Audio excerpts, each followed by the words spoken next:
reports coming in that there is a tornado on the ground, and looking at that radar signature, I'll tell you what, I just about bet my bottom dollar that that's the case, and it is headed right toward Morgan County. If you are in West Liberty, please get into a safe location. This is a life-threatening situation.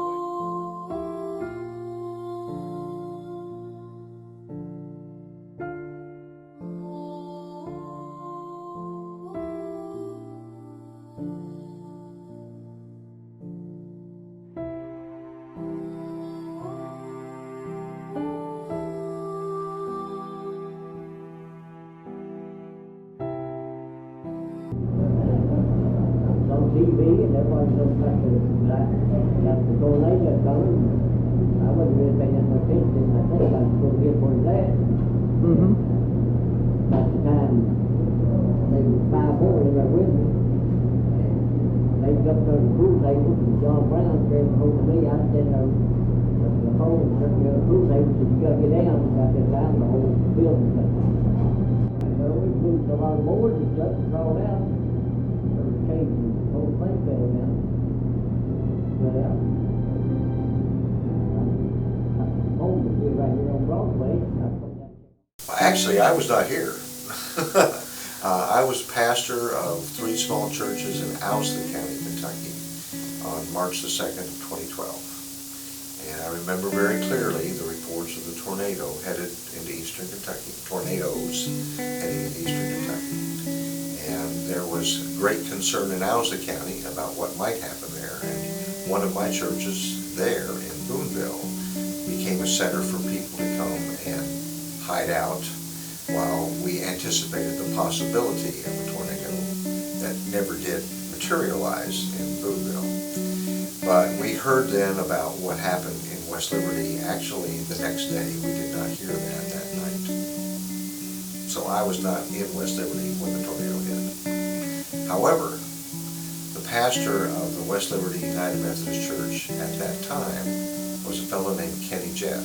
And he and his wife, Janine, took shelter in the old West Liberty United Methodist Church, along with 3 other persons. And they found what I would like to call a sweet spot. And when the church collapsed, they were not hurt because the spot where they were was safe, was a safe spot, let's put it that way. We were glad for that. Well, we, of course, were greatly concerned, and the news reports began coming out.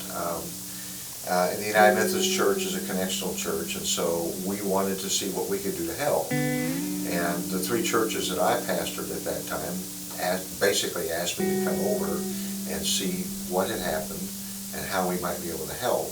And I had no idea at that time that I would be asked to come to be the pastor here in West Liberty. So the next week, my wife and I and a young man that lived with us came to West Liberty, and we poked around and looked around and learned what had happened and talked to people. And as it turned out, my churches were able to gather things together to bring over and be of assistance. And then a couple months later, I learned I was coming here. The word that comes to mind is the word trauma. Initially, there was a great deal of trauma in West Liberty, and the aftermath of it, PTSD, is that the term we use, the acronym? There was a lot of that, and in all honesty, there's still some vestiges of that, because whenever there's a thunderbuster kind of storm that comes through, or if there's tornado watches or warnings that come up, people get really nervous. They still get really nervous.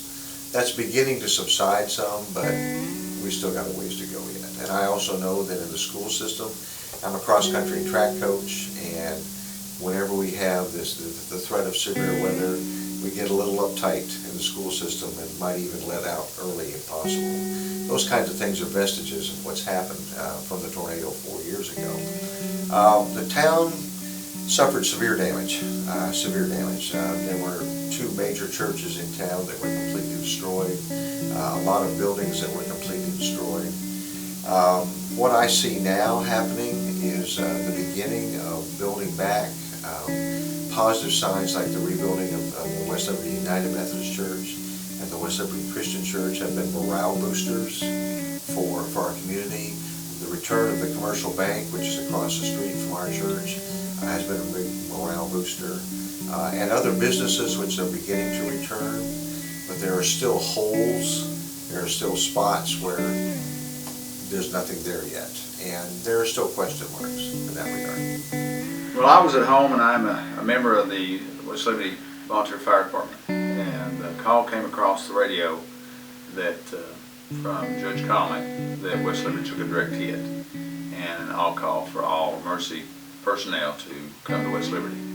And at that time, I had a father that lived on Wells Hill next to the hospital, so my first trip was to the hospital hill, and made my way to my father, then to the hospital, and saw firsthand just the devastation before I made to West Liberty to Main Street. And once I saw that my father was okay, I came to Main Street and saw the devastation, and it was pretty tough. Well, it's unbelief that we had sustained so much damage, and just at the beginning, the worry was how many lives had we lost. And after 24 hours, we confirmed that there was actually no deaths in the city limits. That was relief, even though we lost 6 lives in the county. Well, it was unbelievable the amount of people just pulled together, and it showed the camaraderie of our community. It showed the community efforts, how we pulled everybody together. The biggest thing that night, we had, I believe, 35 emergency units that came to our aid that night, and that was just unbelievable. And where was most of those emergency units from? Well, we had them from nearby connected counties all the way from Lexington. So we just had when we had 35 units, and we just had everybody came to our aid. There were so many volunteer efforts that came into our community. We had a volunteer service that came in and helped schedule those different churches, youth groups, Red Cross, different agencies came, and we had to schedule to where by daybreak we found that other parts of the county were affected, such as over around Easdale, Woods Bend, and Crockett, and so we needed to schedule efforts all throughout the county for people to go to those areas.